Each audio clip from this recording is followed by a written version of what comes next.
I recognized him by the way he walked hunched over, dragging his feet as if the weight of the world itself pressed upon his back. The city bustled around me, indifferent, but I stopped dead. I never imagined seeing Thaddeus, my ex-husband, like this again, rummaging through torn bags and crushed cans just to survive.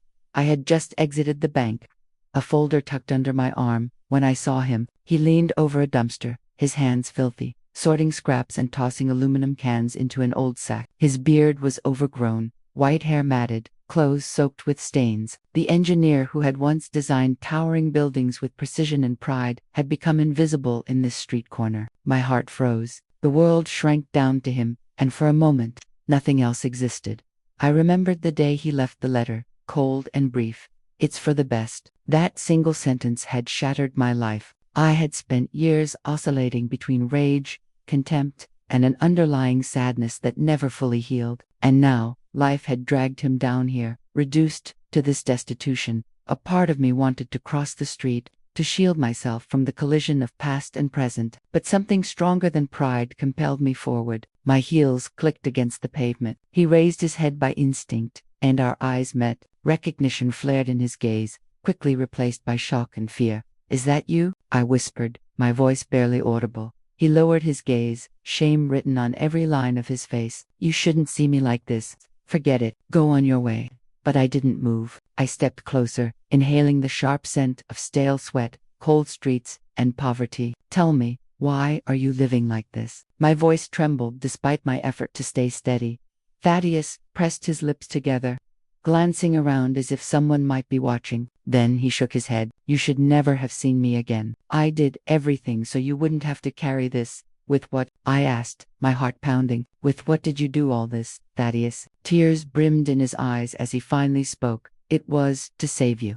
My legs buckled. I grabbed his arm to steady him, and he collapsed into me, faint from malnutrition and weakness. Panic surged, and I screamed for help. Passersby approached. Someone called an ambulance, and in minutes we were on our way to the hospital. The paramedics reported severe anemia, dehydration, and chronic malnutrition. He had been living on the edge of death for months, refusing help, refusing to reveal his identity. I sat beside him in the emergency room, holding his head against my lap as I had done decades ago when he was sick. It felt surreal to cradle him, again fragile, defeated, and yet alive. Hours later, Thaddeus woke. His first words were almost a whisper. "Leave. My worry doesn't belong to you anymore," he said. "You never stopped belonging to me," I replied. "Not after all this." He closed his eyes, a mix of exhaustion and fear shadowing his features. "I didn't go broke because of bad decisions. I went broke because I obeyed." "Obey who?" I demanded. He didn't answer, turning his face to the wall. His silence was heavier than any confession. I sat quietly, memories of our life together surging, the house we shared, the laughter, the arguments, the sudden disappearance. On that day, I thought he had abandoned me. I thought he had betrayed me. When he finally spoke, his voice was trembling. "The day I disappeared, I was supposed to die."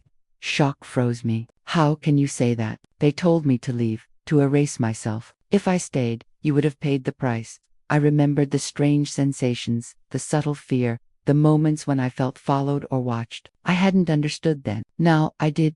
I thought you betrayed me," I whispered. "No," he said, tears falling down his cheeks. "I did it to protect you."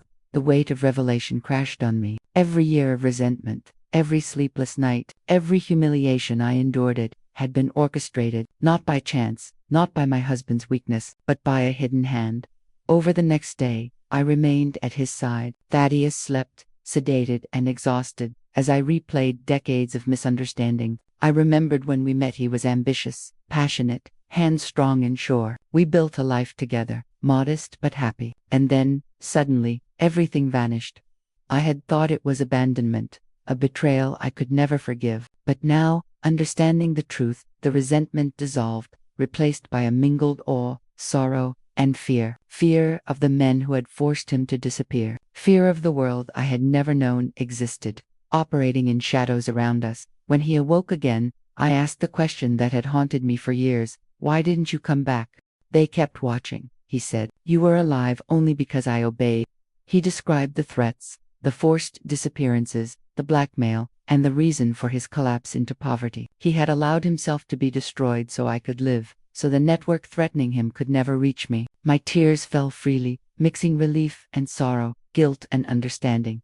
I began to see the full scope of his sacrifice. The years I had lived thinking I was abandoned, those years were not random suffering, but carefully constructed theater, keeping me safe from forces I hadn't even known existed. Every debt, every eviction, every humiliation, it had been part of the design. I held his hand, finally understanding. Rest, I whispered. This time, you are not alone. Hours passed in silence. Thaddeus slept, and I watched him, wondering how he had survived, how I had lived under a shadow I couldn't see. By nightfall, I began to realize something extraordinary. This reunion, this glimpse into the depths of misery and sacrifice, was the beginning of a story much larger than either of us, a story that would expose corruption, danger, and the hidden hands that shaped our lives. I thought of the metal box. He had mentioned a hidden cache of documents, evidence of a conspiracy that had ruined him, and through him, me. That night, I resolved that I would uncover it, no matter the risk. I had been a victim, yes,